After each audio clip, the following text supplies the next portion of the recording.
আমি যখন চিরাঙ্গের এসপি ছিলাম তখন সালাউদ্দিন কাদের অ্যারেস্ট হয়েছিল। আওয়ামী লীগের বড় বড় নেতা আমাকে বলছে তুমি ওখানে থাকতে সে অ্যারেস্ট হয় কেমনে, তাকে জামিনের ব্যবস্থা করে দাও। আমি সাইডে কি বলেন, ওকে তাকে নিয়ে আমরা খেলতেছি। আমি আপনারা খেলতে পারবো, ওই আপনাকে নিয়ে খেলবে, জামিন টামিন ব্যাপারে আমি কিছু করতে পারবো না। আমি যখন পুলিশ কমিশনার তখন এই মন্ত্রী রহমান নিজামী, মুজাহিদ, দেলাওয়ার হোসেন সাদিকজনকে অ্যারেস্ট করি টিভি স্কুলে যখন আসে, তখন আমাকে কতজনকে কীভাবে তিরস্কার করছে, কেন আমি গ্রেপ্তার করলাম, কার কথা গ্রেপ্তার করলাম, কী জন্য করলাম, কেন করব। আমি আওয়ামী লীগকে ধ্বংস করতে চাই, অতি উৎসাহী, নানা রকমভাবে আমি আমার চাকরি চলে যায়, এই অবস্থা ছিল। কিন্তু তখন যদি এদেরকে না গ্রেপ্তার করতাম, এরা পালিয়ে গিয়ে মক্কা শরীফে মক্কায় বসে বসে ক্যাম্প করতো, আওয়ামী লীগের বিরুদ্ধে ষড়যন্ত্র করতো, আর পাওয়া যেত না। কিন্তু আইনটাই তো ছিল ফল। আইনটা আপনি তদন্ত করবেন, প্রতিবেদন দাখিল করবেন, ট্রাইব্যুনাল আপনাকে গ্রেপ্তার অর্ডার দিবে, তারপরে আপনি অ্যারেস্ট করবেন। ওরা কি বসে থাকবে? ওটাকে বসে থাকে এগুলি হয়? এরপরে আমি কামারুজ্জামান মোল্লা কাদেরকে হাইকোর্ট থেকে বেরিয়েছে ধরে নিয়েছি।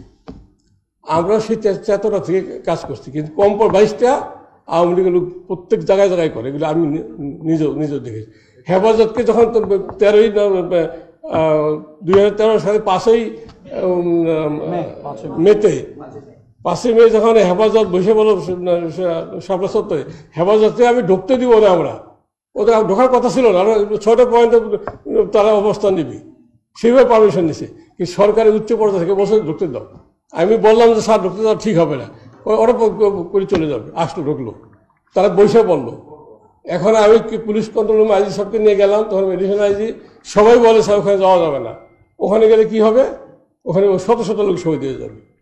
অনেক সরকারের শীর্ষস্থানে এরা বলছে না, ওখানে খালি বুঝাও যে তোমার হুজুর চলে যেতে বলছে, তোমরা ওখানে অভিযান করো না।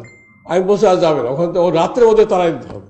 রাত্রে না তাড়াই দিয়ে সকালবেলা আমি খবর পাচ্ছি তো কি হচ্ছে, বিভিন্ন জায়গা থেকে খবর পাচ্ছি যে বিএনপি, জামাত, শিবির টিবির কি করবে তারা। আমি বলছি রাত্রের মধ্যে তাড়াই দিও। একমাত্র আমি কঠিন অবস্থায় ছিলাম যে রাত্রে আসা যাবে না, তারপর অপারেশন প্ল্যান হয়েছে, তারপর রাজি হয়েছে। কাজে এই যে কম্প্রোমাইজ কারের সাথে করবে কেন, আমরা রিকনসিলিয়েশন কার সাথে করবে? ওই রাজাকার আল বদল এই সমস্ত যারা পলিটিক্যালি হাইলি মোটিভেটেড, এদের সাথে কোনো কম্প্রোমাইজ করা দরকার, কিন্তু সেটাই হচ্ছে।